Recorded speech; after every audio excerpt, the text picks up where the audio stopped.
रामदेव बाबा के जो कोरोनिल वाली दवाई का किस्सा था, उसके 3-4 दिन पहले ही मैम से बात हो रही थी। तो मैम कह रही थी कि आयुर्वेद इस समय इतना मतलब प्रयोग कर रहे हैं हम लोग कि मतलब रोज रोज गिलोय बटी काढ़े और मतलब हर घर में कुछ ना कुछ चल रहा है। तो ऐसे में कोरोना की दवाई के तौर पे, जबकि मतलब किसी बिग फार्मा कंपनी के पास दवाई नहीं है आज में, तो आयुर्वेद को सरकार बढ़ावा क्यों नहीं दे रही है और क्या नहीं, मतलब क्या हो रहा है उस तरफ, उस दिशा में। तो उसके लिए एक चर्चा की जाए और लोगों को बताया जाए कि मतलब हाँ, आयुर्वेद के क्या क्या नुस्खे हो सकते हैं और क्या क्या तरीके हो सकते हैं और किस तरीके से दवाइयों को मतलब सरकार को बढ़ावा देना चाहिए। इसके अलावा जैसे बाबा रामदेव का किस्सा हमारे पास आ ही गया है, तो बिग फार्मा का एक रोल भी आता है हमारे सामने कि बाबा रामदेव की दवाई इतनी फुर्ती से ब्लॉक कैसे हुई, और जबकि जो दूसरी दवाइयां हैं उनके इतने ज़्यादा मतलब यूजेस इतने वेरीफाइड भी नहीं होंगे या हैं। जैसे फेविपेरिविर जितना मुझे पता है कि mild cases of corona virus के लिए सर्टिफाइड है, जबकि कोरोनिल को एकदम ही रोक दिया गया। तो ऐसे ही मतलब किस्सों पे चर्चा करने के लिए आज लीना मैम हमारे साथ हैं। लीना मैम IAS हैं, महाराष्ट्र में, महाराष्ट्र कैडर से चीफ सेक्रेटरी के तौर पे रिटायर हुई थी और अपने कार्यकाल में इन्होंने भारत सरकार में ये स्वास्थ्य मंत्रालय में काम किया था। 3 साल में इन्होंने आयुर्वेद संबंधी किस्सों आयुर्वेद संबंधी काम पे काम किया है, जिसमें कई सारे अच्छे काम भी मैम ने बताए, जिनके बारे में वो अभी बताएंगे हमको। तो मैम शुरू करते हैं। अभी आप अपना मतलब स्टेटमेंट दीजिए।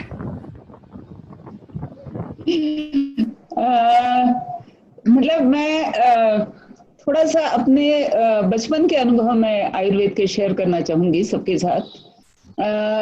एक बार ऐसा हुआ कि मेरा पहले आयुर्वेद से परिचय कहाँ से शुरू होता है। तो हम लोग बिहार में थे, महाराष्ट्र से बहुत दूर, और महाराष्ट्रियन फैमिलीज वहाँ कोई बहुत ज्यादा नहीं थी और बहुत ज्यादा सब लोगों से अभी जान पहचान हुई नहीं थी। उस समय मेरे पिताजी को जॉन्डिस हो गया। तो और वो बहुत कस के हुआ, काफी बुखार रहता था और काफी कमजोरी भी आ गई थी।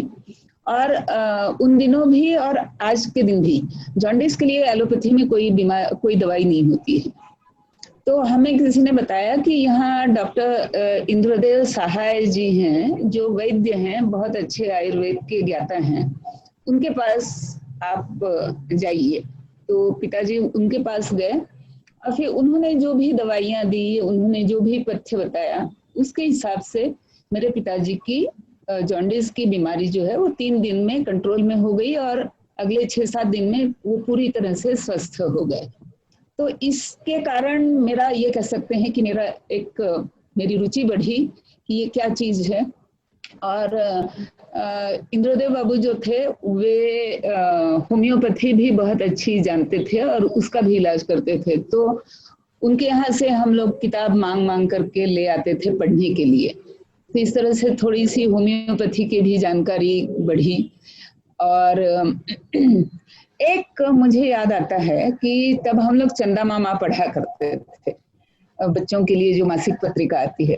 तो उसमें बुद्ध की पूरी जीवनी उसमें सीरियलाइज हुई थी।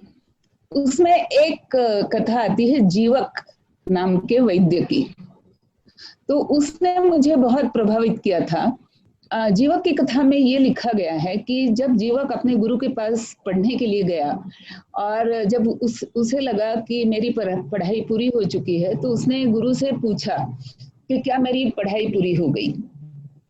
तो गुरु ने कहा कि इसका उत्तर मैं अभी नहीं दूंगा, पहले तुम मेरा एक काम करो कि यहाँ से अपने आश्रम से 10 योजन, उस समय योजन चला करता था लंबाई मापने के लिए, तो 10 योजन की दूरी पर चारों तरफ घूम करके आओ और इस अंतर में तुम्हें जितने भी पेड़ पौधे दिखें, उनमें से जिस किसी के गुण के विषय में तुम्हें मालूम ना हो, वो पेड़ या वो पौधा या वो घास या वो बेल तुम मेरे पास लेकर के आओ, उसके बाद मैं तुम्हारे प्रश्न का उत्तर दूंगा।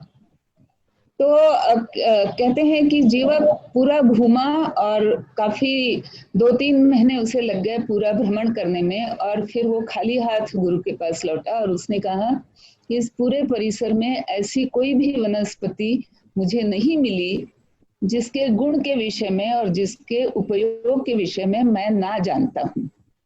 तो गुरु ने कहा कि तो इसका अर्थ हुआ कि तुम्हारी पढ़ाई अब पूरी हुई। तो इस कहानी ने मुझे बहुत प्रभावित किया।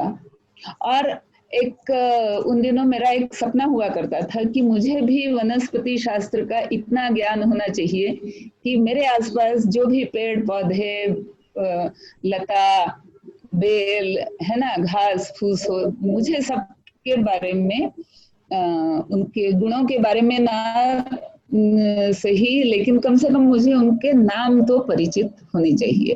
तो एक मेरे अंदर मेरी एक हॉबी ये भी है कि मैं पेड़ों के नाम जानती हूँ बहुत सारे, वो भी मैं हिंदी में, जो भी लोकल भाषा होती है उस भाषा में मैं उन नामों को जानती हूँ। यह मैं एक बात और बता देना चाहती हूँ आप सब लोगों के लिए। हमारे देश में जो हम कहते हैं ना कि हमारे देश में आयुर्वेद आगे क्यों नहीं आता, आगे क्यों नहीं आता, हम लोग इसकी डिटेल भी चर्चा करेंगे, लेकिन यहाँ मैं शॉर्ट में बता रही हूँ कि हमारे देश के जो भी वनस्पति शास्त्र पढ़ने वाले लोग हैं उनके लिए नियम है, हमारी शिक्षा संस्थाओं का नियम है, हमारी यूनिवर्सिटीज का नियम है, हमारी यूजीसी का नियम है, जो कि सबसे पहले स्क्रैप करना चाहिए। और वो नियम ये है कि वनस्पति शास्त्र में जिन जिन वनस्पतियों की जानकारी स्टूडेंट्स को दी जाती है वो केवल केवल केवल लैटिन नामों से ही दी जाती है। वहां पर देशी नाम का प्रयोग करने के लिए पूरी तरह से मना ही है। देशी नाम यूज नहीं करने देंगे विद्यार्थियों को, ये इंस्ट्रक्शन है टीचर के पास।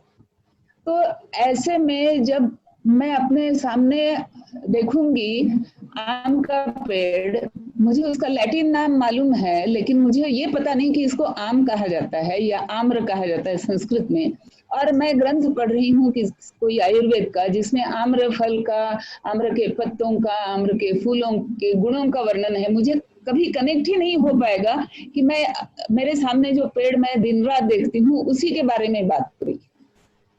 ये एक बहुत बड़ा कारण है कि आयुर्वेद हमारा हमेशा पीछे ही रहेगा जब तक हम अपने आसपास के पेड़ पौधों को उनके लोकल नामों से हम पहचानना या जानना नहीं सीखेंगे। खैर ये तो बात हो गई। अब इंद्रदेव बाबू का एक किस्सा मैं और सुनाना चाहती हूँ, फिर मैं अपने जो बचपन के अनुभव हैं इनको मैं रोकूंगी। मेरे पिताजी को एक बार हाथ पर, ये पूरा हाथ भर करके, शायद हमें लगा कि शायद कोई मकड़ी उनके अंदर आ गई और वो पिच गई उनके हाथ से, और शायद मर भी गई हो, तो उसका कोई जहर उसने छोड़ा, क्योंकि पूरे हाथ पर जैसे मकड़ी के जाले बुनती है मकड़ी, उस तरह की पूरी जाली इस हाथ में यहाँ से वहां तक पड़ गई थी और बहुत ही अधिक पेनफुल। और उनको उसके साथ साथ बुखार भी था। तो हम लोगों ने फिर इंद्रदेव बाबू के पास समाचार भेजा कि अब तो पिताजी आ भी नहीं सकते, आपके पास इतनी उनको तेज परेशानी है। तो आए डॉक्टर साहब, आते ही पिताजी से कहने लगे, उन देखा, कहा कि अरे डॉक्टर साहब, मेरे पिताजी चूंकि डॉक्टरेट थे तो उनको सब लोग डॉक्टर साहब कहते थे, तो अरे डॉक्टर साहब दवाई तो आपके आंगन में खड़ी है। तो हम लोगों ने कहा कौन सी दवाई? उन्होंने कहा ये जो केले का पेड़ है, तो केले के पेड़ में क्या होता है कि उसके जो छिलके होते हैं, उसकी जो स्किन होती है वो हम लोग एक एक करके निकाल सकते हैं, जैसे प्याज के छिलके निकलते हैं वैसे केले के पेड़ के भी छिलके निकलते हैं। उन्होंने कहा 2-3 ऊपर वाले छिलके निकालिए, फिर आप देखेंगे कि अंदर में पानी भरा हुआ है, नीचे जड़ में वो पानी, और वही की मिट्टी निकाल करके उसका लेप बनाइए और हाथ में लगाइए और तुरंत आपको इसमें आराम मिलेगा। और वो वाकई में हुआ। दोपहर में हम लोगों ने शुरू किया, 2-3 बार रात तक हम लोगों ने इस तरह की नई मिट्टी ले ले करके लगाई और पिताजी को बहुत अच्छी नींद आई, बुखार उतरा। दूसरे दिन, तीसरे दिन, 3-4 दिन में पूरा उनकी जो समस्या थी वो समाप्त हुई। तो इसलिए मुझे ये अपना पर्सनल मेरा व्यक्तिगत अनुभव है कि अगर हमें जानकार आयुर्वेद के जानने वाले अगर अच्छे मिलते हैं तो इससे हमें बहुत लाभ होता है।